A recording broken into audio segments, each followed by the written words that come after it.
Hi, and welcome to your November Akashic Guidance. This is a collective guidance, meaning that you only take what resonates with you. My name is Melly Guidance. If you don't know me, I am a certified Akashic Records reader, a past life psychic, and a channeling coach. And before we begin, I have some very short announcements. First, I have two bonus Halloween episodes on the podcast. So if you missed that, go check that out. They're very fun. I had fun making them. And we're still in the Halloween energies here. Second, my official fourth episode of the podcast was on soul ages. It was super popular. I've got fun questions about it that I received from you guys, and there is more that I can develop on soul ages. So I am going to make a second podcast episode on soul ages, and it will be out on November 11th, so the November portal. And if you have any questions about soul ages, send them to me, and I will try to answer them all if I have enough time in the part 2 of this episode. Okay, lastly, if you wanted an Akashic reading or a tarot reading, my schedule is now full for 2025 because come mid-November, I will open my schedule for focus reading. So this is my most popular reading. It's going to be 2026 focus reading. I will take a look at what is coming for you energetically in your personal life, professional life, relationships, life mission to focus on, and all that.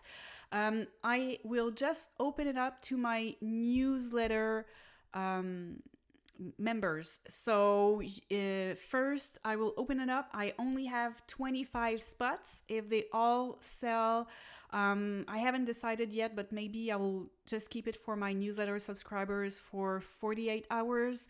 If they all sell, I won't be talking about it elsewhere, like on Instagram. So the only way for you to make sure that you get your focus tarot reading is to be subscribed to the newsletter, and you have the link down there below.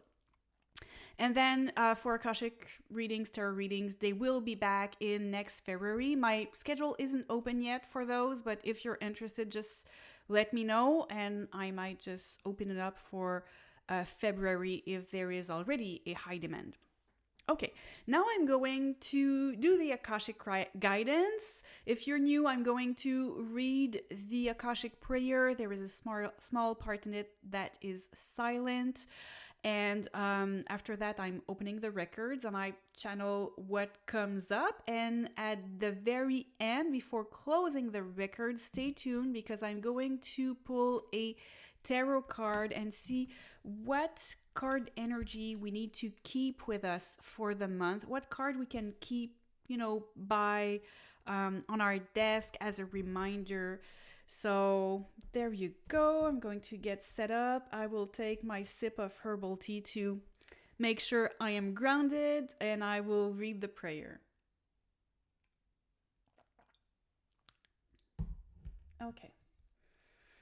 Okay, so I will read the prayer and then channel, so you don't have anything to do. If you wish to, you can just close your eyes and relax and listen to me. I'm doing all the work.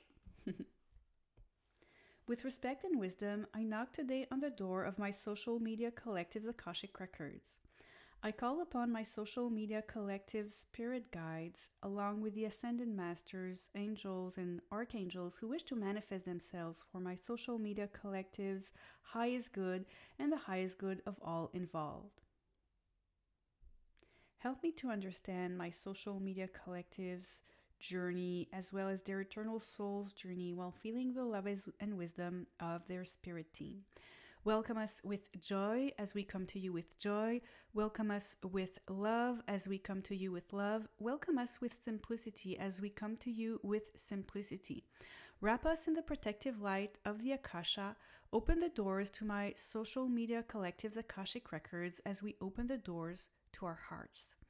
The records are now open.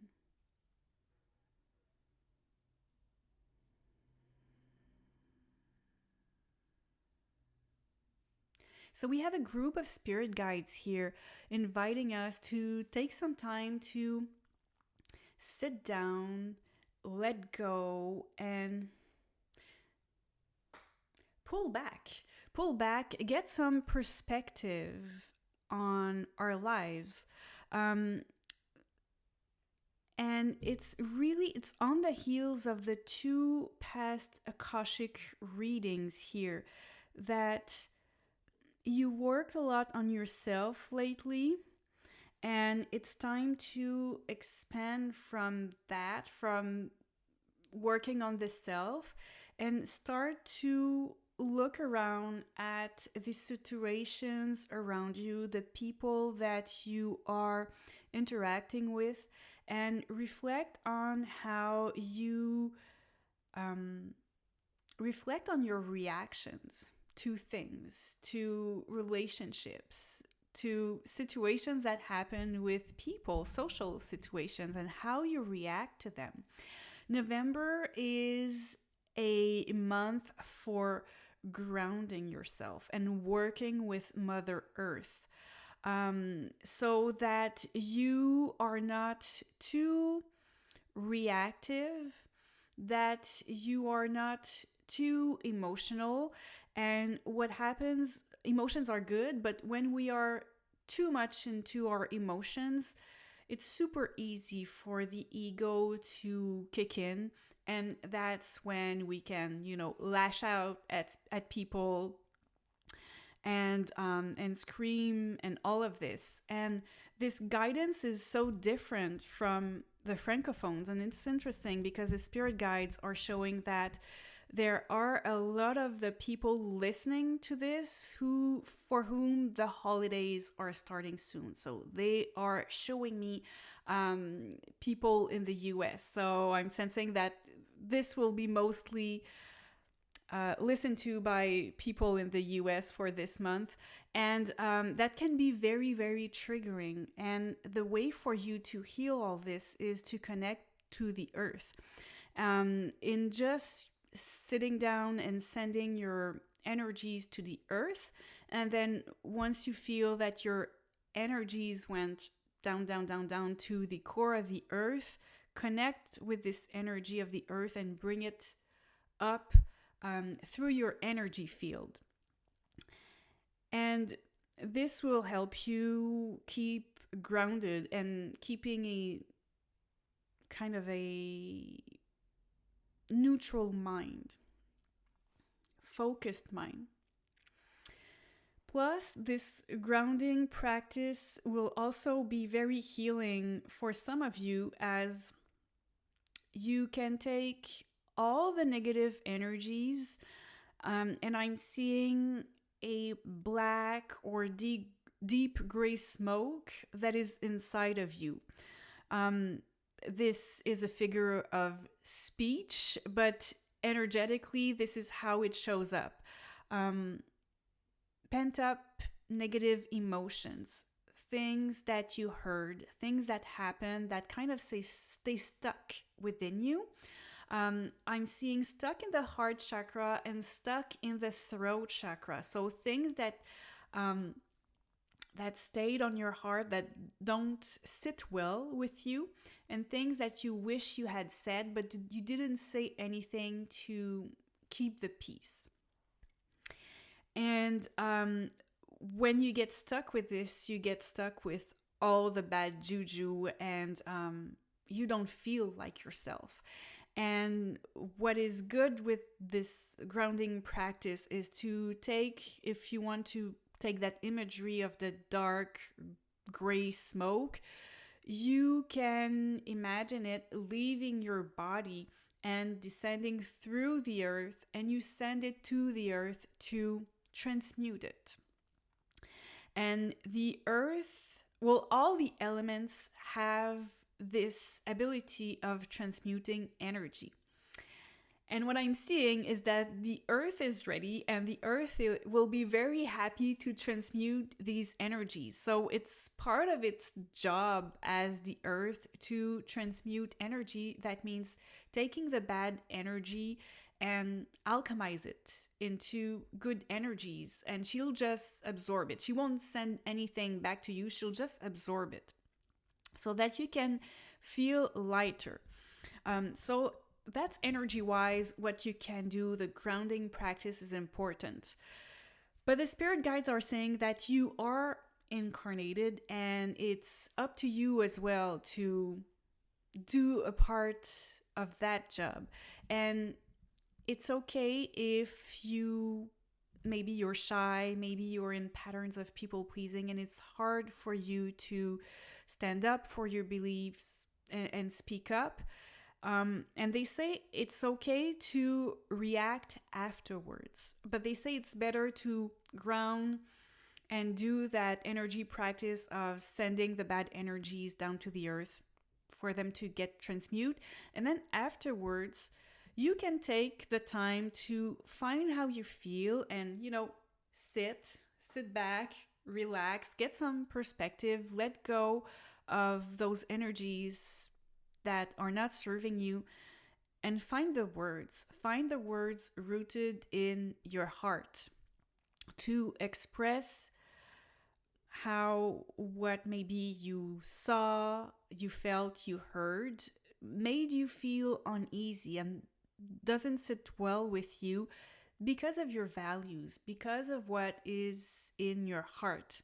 And the best way for you to be aligned with yourself and be authentic is to be aligned with your values. So November is kind of that starting exercise to be more comfortable in who you are and get in the habit of expressing quicker how you feel. And by this I mean it's okay to express it afterwards, but the more you do it, the more you'll be comfortable with that practice of saying, hey, you just said that and I don't agree with this for this and that reason. And so maybe at first you react a week later, and then maybe it's a few days later, maybe after that it's the day after. And then the more you get comfortable with it, it heals your throat chakra. It heals a fear of self-expression, actually, and it heals a pattern of people pleasing. And then you're comfortable to react on the spot, but react grounded and from the heart instead of reacting by shouting because you're so nervous of expressing yourself. When there is shouting, it's because there is fear in the background. There is fear of expressing yourself, and is fear of retaliation. And that's what makes the scream happen. So this is what the spirit guides are showing me for November. It's kind of prepping ourselves to express ourselves when we are in social situations. And I will draw a card and see what the spirit guides have for us. So spirit guides, what card can we keep with us? Thank you. Okay, we have the Four of Swords. It's a card of calm. Cultivate calm within will help us to go through this. Spirit guides are showing how social situations can be very triggering for hypersensitive people, which are the majority of the people who subscribe to this channel, because majority of old souls have that superpower of being hypersensitive. That's how we connect so well to the spirit world, and also how we connect so well to others. But it's also how we can feel so much the energies from the others, the good energies and the bad energies. And it's about learning how to protect ourselves. And it's hard to protect ourselves if we are tired, if we're always in a go, go, go mode. So November is still a month of being overdoing, I would say, which was pretty much what I channeled for the Anglophone for the last 2 months, if I'm not mistaken.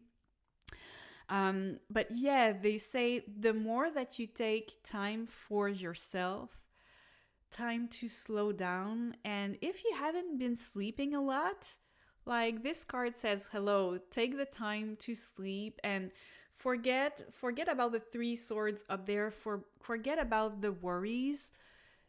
Face them when it's time to face them, but right now it's really time to take some time for yourself. So we're still in these energies of slowing down that we had a lot in August and September, but it's more like prepping you up before there is more interaction with the world and more of the social situations. And it's as someone who is a bit how would I say, like, I really like to do a lot, but I also like to be lazy. It's kind of your permission slip to be lazy and to do less. And I say lazy in a like it jokingly. I'm not telling you to drop everything and drop your job and not to do anything, but this is what I'm getting from the spirit team. Like, it's okay, you can slow down, you can sleep more, do more naps, do more meditations, because you need to charge your batteries first. So there you go. I'm going to thank everyone and close the Akashic Records. Thank you to all the spirit guides present for this Akashic reading. Thank you to the energy of Source for this privileged access to my social media collective's Book of Life. Thank you all for your messages and healing energies. Thank you. The records are now closed. And we have my cat making an appearance. I don't know if you could hear her meow. Don't think so. You want to come and say hi? No, you're shy? Okay, well, she's scratching on our post, so I think it's a good time just to stop the video as she's becoming very noisy. So thank you all for being there for this November Akashic reading, and make sure to be there for the next podcast episode on Soul Ages Part 2. Okay, you want to say hi? Okay, bye everyone. Bye.